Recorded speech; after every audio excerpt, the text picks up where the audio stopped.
it was almost a no-brainer that he was going to be the next Anthony Munoz like everyone else supposed to be.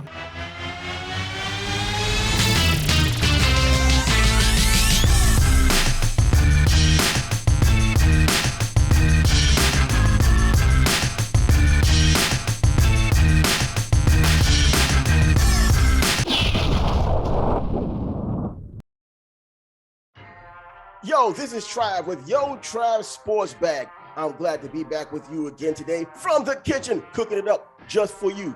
You saw the thumbnail. The thumbnail said the 5 worst top 5 draft picks in the NFL draft over the last 20 years, from 2001 till 2021. I'll be giving you my from the bottom 5 to the top, number 1 person, the worst top 5 picks. And I'll tell you another thing.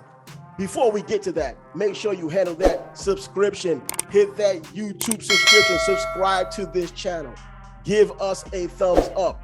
Make sure you hit the alarm bell. That makes sure you get every drop we drop. So whether you like football, baseball, basketball, whatever it is, we're going to be there for you. So make sure you hit that up. Do us that solid. I want to have a large community. We can start off at 1,000, but I want to go above and beyond just for you and me. So make sure you do those things for me so we can help this algorithm out and get to where we belong. So now, without further ado, I did the research for this. And you know what? It didn't take a lot of research. I used to be in the media, so I was behind the scenes on a number of occasions when it came down to the NFL draft. I've gone to several NFL drafts. And even as a spectator before being a media member, I went to several NFL drafts. So I'm a veteran at seeing this futility for these guys that turned out to be bust or just not good players or just complete mistakes. Anyways, 2009, when I was doing this research as an aside, 2009 was an absolute embarrassment of riches in terms of futility in the top 5 picks. You know, you're supposed to do well as an organization with the top 5 picks. Teams are built with the 4th round and on. So the gimmies, the guarantees, allegedly, they're supposed to be in the top 5. So let's move on. I'm telling you now, I'm starting off with Davie Clowney. That's right. The man from South Carolina who Steve Spurrier thought was one of the greatest players of all time for the Gamecocks, which may or may not be true. He was the number 1 player coming out of high school. He was the number 1 player coming out of college, going into the pros, number 1 pick overall in 2014, and an absolute no-show. He gets injured immediately. He goes to the Texans, which I thought was an excellent opportunity, playing on the other side of J.J. Watt, who was phenomenal and dominant on the other side. A Davie Clowney sighting and a J.J. Watt sighting on the same team was going to be nothing but frightening for the rest of the NFL offenses out there. That never materialized. In fact, until this point, he's no longer on the Texans. He's been on several other teams, but is currently with the Cleveland Browns, where he has 41 sacks in his career thus far. To put that in perspective, TJ Watt is more than halfway there just from his season last season with 22 and a half sacks. So Davie Clowney, you have earned your way onto this list, not because of the big hit they still show to this day in that Outback Bowl against Michigan, but because of what you did not do in the NFL thus far. In fact, another thing, if they're still showing your high school or your college highlights as a pro player this deep in the game, chances are you've done nothing as a pro. So we'll take that and move on to the next person. And that next candidate of futility, I guess, Luke Joeckel. Yes, that's right. Luke Joeckel, just in case you did not forget about him, or just in case you actually did forget about him, Luke Joeckel, the 2nd pick overall for the Jacksonville Jaguars, coming out of Texas A&M, was a stud. He was considered a franchise tackle. That's why you take guys like him that early. You want them to be franchise kinds of players. You want him to be the foundation of your offensive line. It never worked out for him because of injuries and probably the lack of ability when it got to the NFL level. The Jaguars took him because they needed him as a bookend for Eugene Monroe, who was their stalwart on the other side at the other tackle spot. and they thought they would have their bookends for years to come. That never happened. It was pretty bad because Luke Joeckel, as the draft comes and going to the combine and just blowing things away with his workout, it was almost a no-brainer that he was going to be the next Anthony Munoz, like everyone else supposed to be, or even another Tony Baselli, since this is the Jaguars. But that did not happen.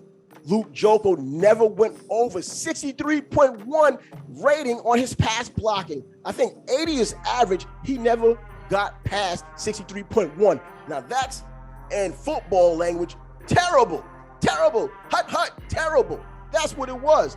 So Luke Joeckel, he ended his career, I believe, in Seattle because the Jaguars was just done. They just couldn't deal with it anymore. And now he's living happily ever after. I guess with the money that he's made, he can probably relax and not remember his football days, at least not with the Jaguars. Texas A&M should be on his mind. And with that on my mind, the next one on the list is a fan favorite of mine, Mark Sanchez. And not a fan favorite as in I love Mark Sanchez. It's I love to bash Mark Sanchez. As a Jets fan, I have nothing but problems and disdain. I did not want him anyway, but he ends up coming to the Jets because the Jets do a lot of what I don't want, and they've done that and made a career out of it. And anyways, he was the 5th pick overall coming out of USC, and we know about those USC quarterbacks. Carson Palmer was probably the best of those quarterbacks. That's saying something because he was a pretty damn good quarterback, especially with the Arizona Cardinals. But Sanchez never became that kind of quarterback. He gets some credit only because he played on a team that had an excellent defense. He went to the playoffs twice with the Jets, and their defense was full of studs. They were number 1 with points scored against in 2009. So we know what kind of defense was there. He was just in attendance, kind of like Peyton Manning. When Peyton Manning was with Denver, he was just in attendance because that defense was ridiculous and Von Miller was just an animal, that kind of thing. But we've seen Peyton Manning's other part of his career, and we know he's great as he is. He just wasn't great at that point. But that's what Mark Sanchez had done in 2009 and 2010. And of course, we do not forget about the butt fumble. That would be his signature, regardless of whatever did happen in his career with the Jets, not with the Jets, etc. But he had some talented players on that offense. Thomas Jones was a hell of a runner, a very tough in-between the tackle runner. Jericho Cotchery, the most reliable receiver we've had since Wayne Corbett. Since Wayne Corbett. And then we even had Leon Washington, who was dynamic, a little scat back. He did the special teams thing, and he caught out of the backfield, and every now and then he was in the backfield. And then we had a former first-round draft pick in Braylon Edwards. So there were reasons why the offense should have been better than what it was, and Mark Sanchez was not the reason. In fact, he was the reason why it wasn't good. And that's why Mark Sanchez is on my list. Of course, you may or may not agree, but I'll move on regardless. And that brings me to Trent Richardson. We know what kind of player Trent Richardson turned out to be. He goes to the Cleveland Browns straight out of Alabama. But even before that, Escambia High School, where he just ran rampant at Emmitt Smith's alma mater. See, when you come from Emmitt Smith's alma mater, you're expected to do big, great things. And guess what? He did. He did that at Alabama. He was sharing time with a Heisman Trophy winner and Mark Ingram. He was getting serious burn, and he looked quality when he was out there. In fact, he was averaging nearly 6 yards a carry for his entire career at Alabama. He gets to the Cleveland Browns, and it all goes downhill. A lot of Brown was left on the field when he was out there. And you know what? This is a guy I thought would be certainly one of the top running backs in the country. I was wrong, absolutely wrong when it came down to his NFL career. And I can admit that, and he has no other choice but to admit it as well. And once again, like I said, he won 2 national championships with Alabama, shared the backfield with a Heisman Trophy winner. Mark Ingram had his own nice NFL career when he finally had gotten in. But he ends up with the Colts. At one point, he averaged 2.9 yards a carry. That means he just kind of managed to fall forward after getting the handoffs. And he ended up playing for the Raiders, the Ravens, the Saskatchewan Rough Riders. And now he's down playing in Mexico. And believe it or not, he's playing in Mexico. Well, I think it's Codiles de Chihuahua. I think that's the team. Well, build that wall. Build the wall. Why? We don't want him back. He's cursed us with bad football. Leave him down there.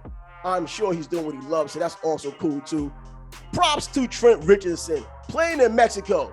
Quiero Taco Bell, bro. That's not even Mexican food. But anyway, I digress in a serious way. In fact, you know what? Doug Martin probably would have been a better pick. Most likely would have been a better pick than Trent Richardson. And he went as the 31st pick to the Tampa Bay Bucks. So eat on that.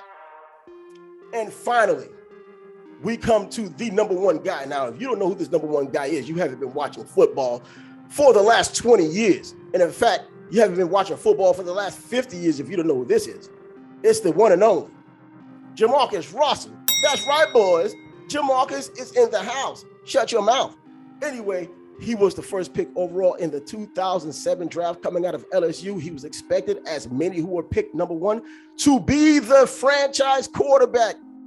He ate the franchise. McDonald's, Wendy's, Burger King, all of that. He was a franchise player, but not for any of the NFL teams. He was expected to be a great quarterback. He had arm strength out this world. He had damn good accuracy. He just didn't work out because of his work ethic. There were always problems with his work ethic, stories about his work ethic. He can't do this. He won't do that.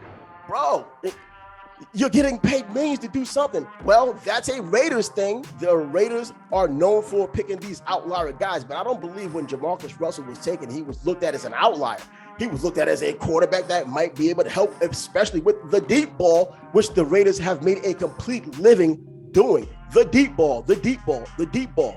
Well, it did not work out for him. Now, he was not a stupid player.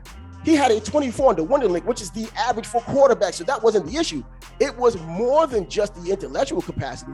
It was the work ethic, I guess the laziness that led to him not having the success he should have had in the NFL. Well, when he got benched in favor of Bruce Gronkowski, you knew it was over. Now, Bruce Gronkowski, I watched him play when he was at Toledo. I never thought he was a bad quarterback, but I damn sure didn't think that he was a great quarterback. Hell, the NFL didn't either. They took him in the 6th round.